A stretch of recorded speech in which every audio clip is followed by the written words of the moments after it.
Sandra, thank you so much for joining me today. You are the perfect person to help me with what I think is a really important topic. So, we're going to be unpacking the conversations to have after a parent has been diagnosed with Alzheimer's. So, my intention for this episode, and it's the first in a three-part series, is to take something that I think is incredibly overwhelming and make it doable and hopefully a lot less scary for folks.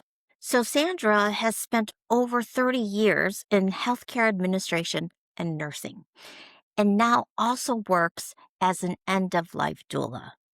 And I want to start with something that you shared with me last week. You called it the Death Cafe. So, what is the Death Cafe?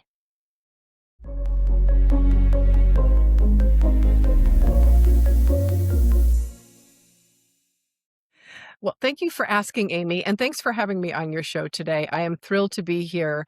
Um, Having been in healthcare for as long as I have, talking about death is so important. And to be honest with you, in our society and our culture, we don't like to talk about death. Mm. And when you look at the way we market everything in the world, it's anti-aging this and not that, and it makes people very uncomfortable. And with all of that aside, it's a very sensitive conversation, and it's not an easy one to have, especially if you're starting to have that conversation after someone has been diagnosed with Alzheimer's or another disease that clearly is going to lead to the end of someone's life. And the interesting thing is we all have an end of life coming. It's not like we get to opt out. This is something that happens to everybody, but we don't like to talk about it. So our death cafes that a friend of mine, another doula, we host, and they're hosted all over the country. I'm quite sure that there is one close by in all of your listeners' areas. And it might not be called a death cafe, they could be called something different.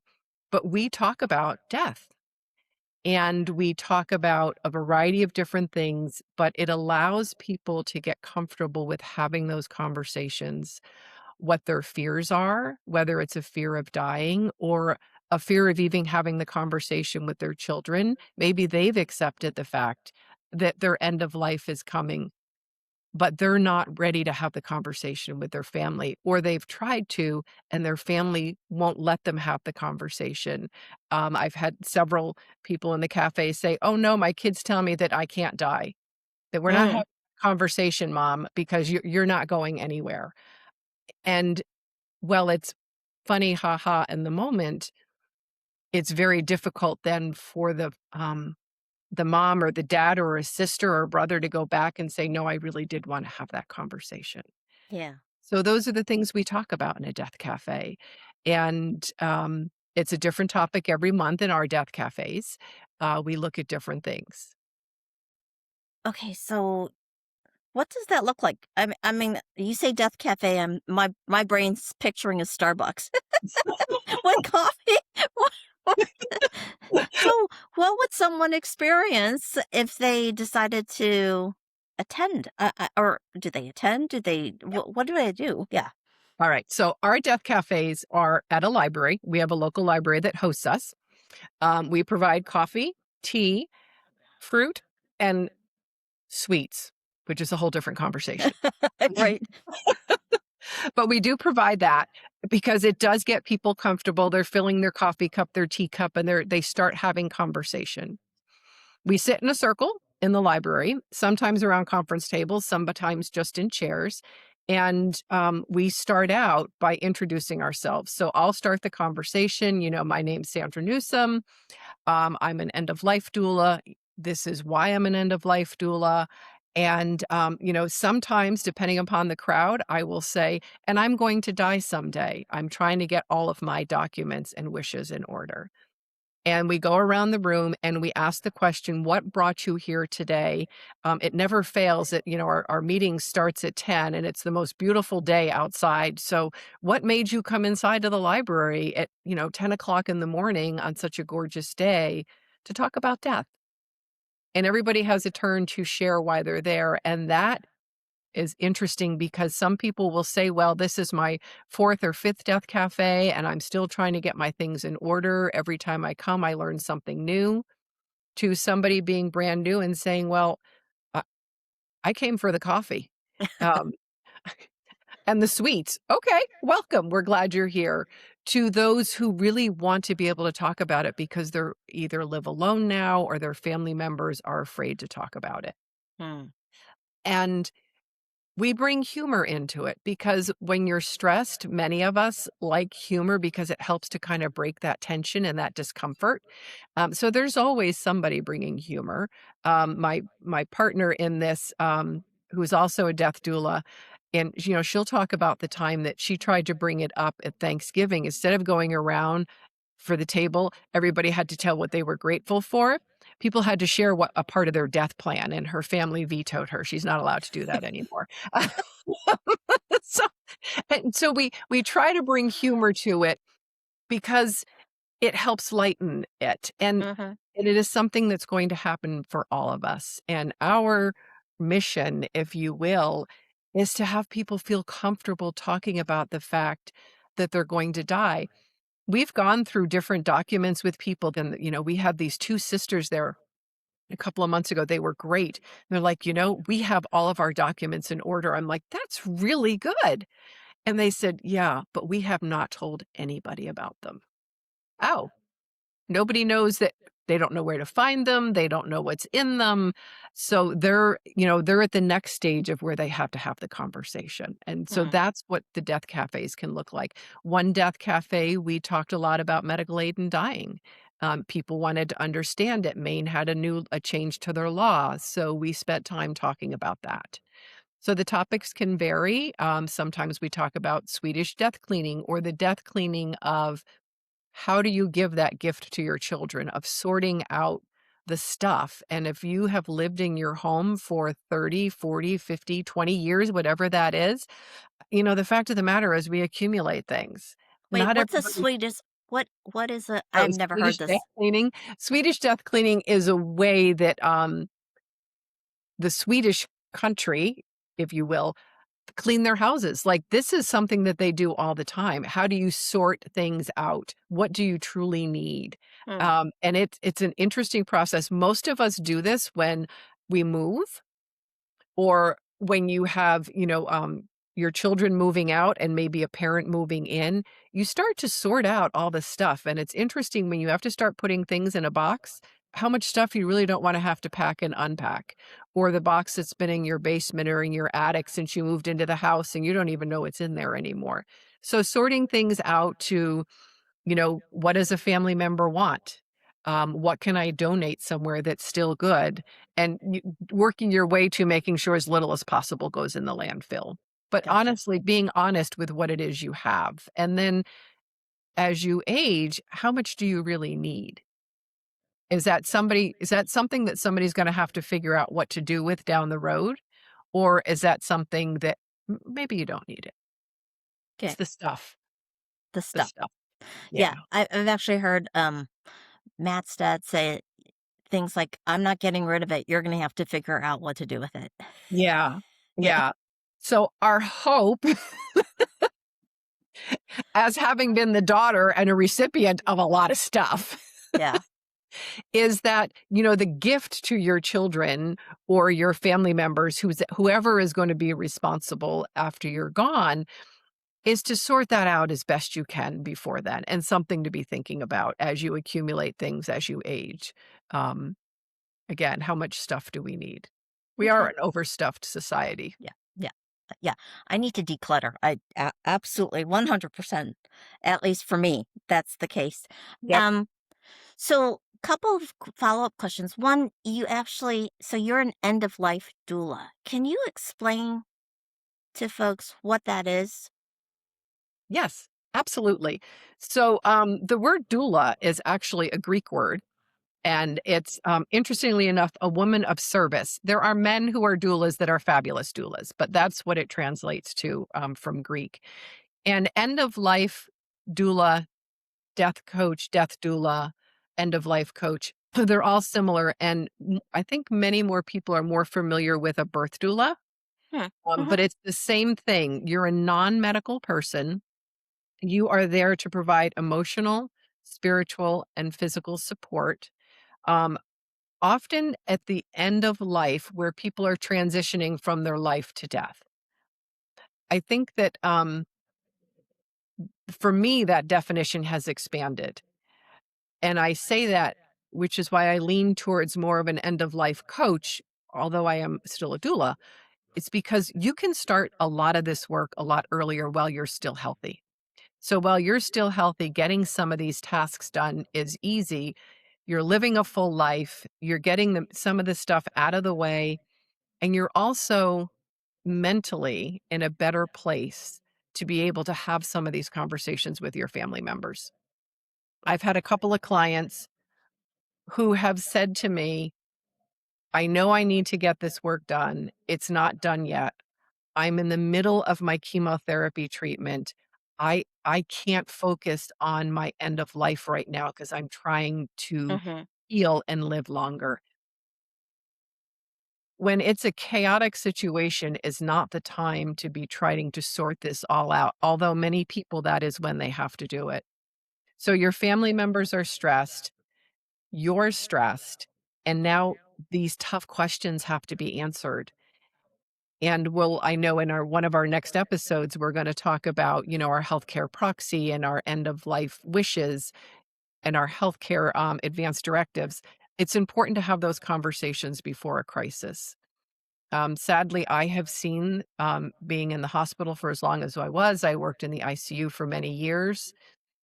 And when these things are not in place, it's not that they can't be put in place, but family wants to focus on supporting their loved one.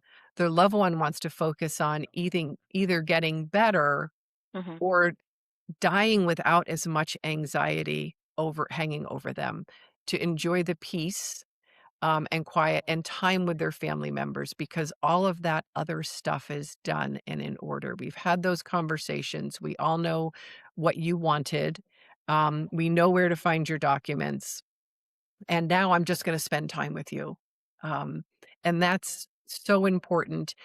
And with our Alzheimer family members, they may not be able to make those decisions clearly for you ahead of time. So the sooner you can have these conversations before an Alzheimer's diagnosis, Mhm. because you come out of the doctor's office, your father has Alzheimer's, it's a new diagnosis.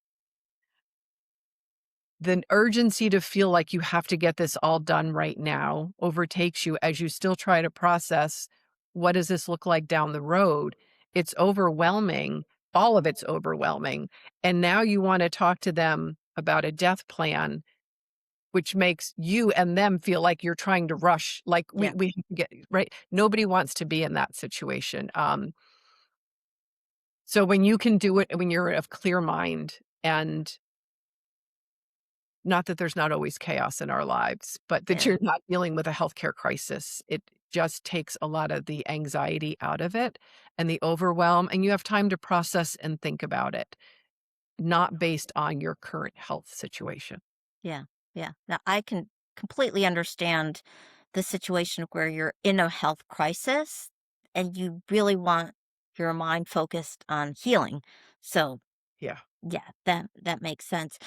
So, if someone I'd never heard of death cafes until you brought it up. So, how does someone go about finding one if this is something that as you're listening or you're watching this episode, you're going, "Oh, yeah, I'm healthy right now, and Mhm.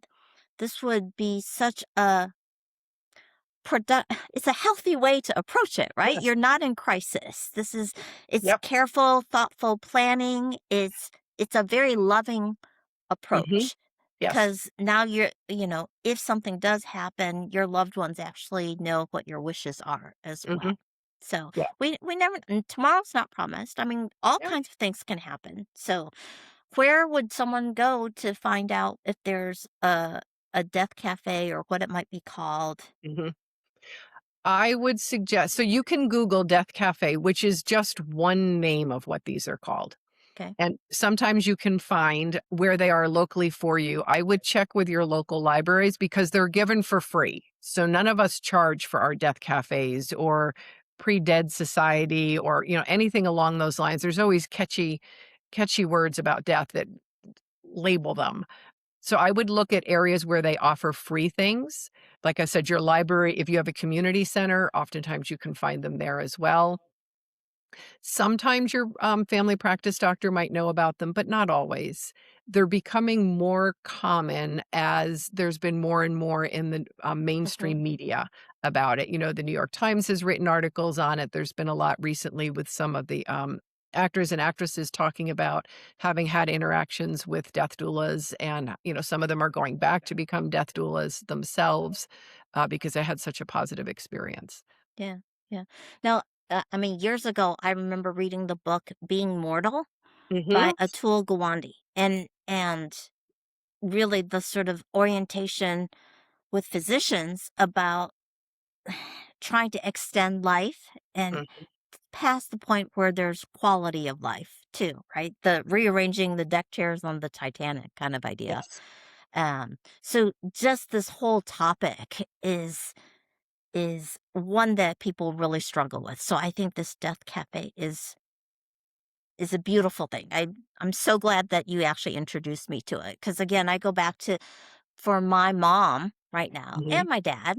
They're Yeah. in their late 80s now, Hmm. and these are not conversations that we had with them when they were younger, and I so wish that we had had them. So I'm so grateful that I met you and that you shared this wisdom, right? And all this other good stuff that we're going to cover to, again, hopefully help folks go from that feeling of overwhelm to like, Yes. I don't need to avoid this. I know how to approach this in a way that's kind and compassionate and doesn't feel scary, that Mhm. feels like a very loving, supportive it's actually an opportunity to actually get to know yourself better, I think, in some Yes. ways. Yeah, Yeah. like, what do you really want? What do you Mhm. value?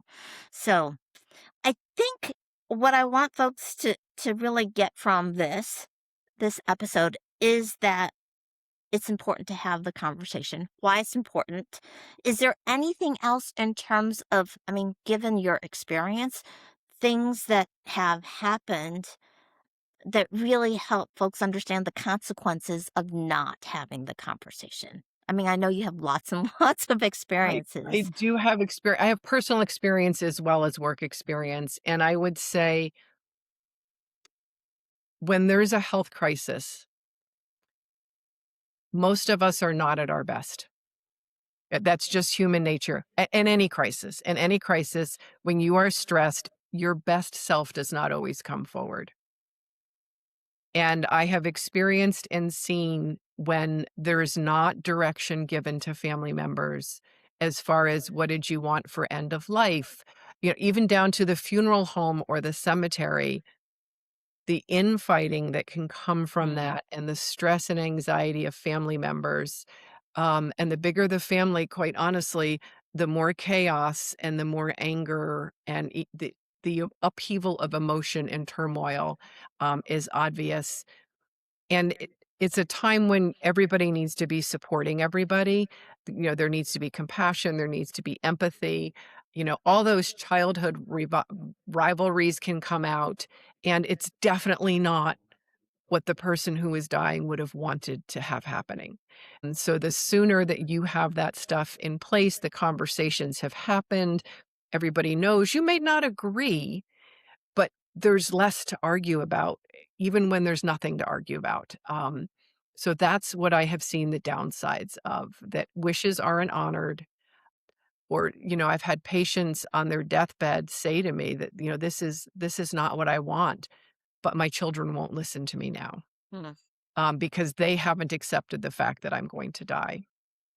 When there's that much disruption in the family and the family doesn't know, that can leak over into the medical team as well. And, the medical teams change. They're there for 5 days or 7 days, and then a new person comes in. And, this family member is talking to the doctor, and this family member was talking to that doctor.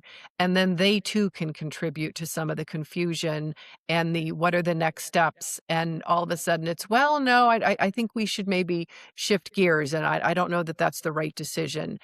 And that causes so much confusion and chaos and really emotional, heart-wrenching situations for families, which is why it's so important to have this stuff done in order.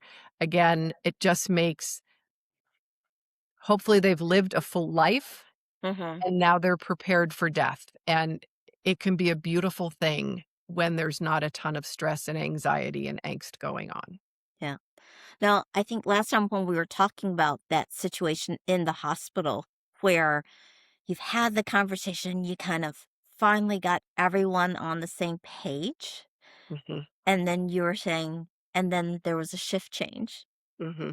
and another doctor showed up, Yeah. and it's like everything went out got thrown out the window. Everything got thrown out the window, the baby with the bathwater, different opinion. The family was already struggling with, is this the right decision? I don't know. They'd finally come to an agreement. Um, but again, they didn't truly know what Mm, their parent wanted. And when the physician said, well, I think we could do, this, and this, it made them feel like they had made the wrong decision versus being able to say in a different situation where I saw the family say, "No, we are quite clear as to what our mom wanted. So thank you for your opinion, but that would not be what she would want. We mm, we need to move forward with our plan." And that's mm, a very different place to come from, when this is how they wanted to see this go. yeah, And that's important. yeah, yeah.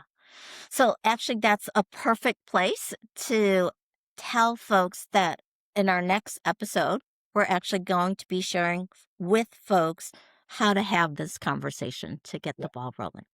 So yeah, thank you so much. If you guys have any questions, make sure that you comment below. We'll be definitely probably doing some follow up yeah. episodes as well because this is again, such an important topic to have. It So is. It is. thank Great. you. Thank you.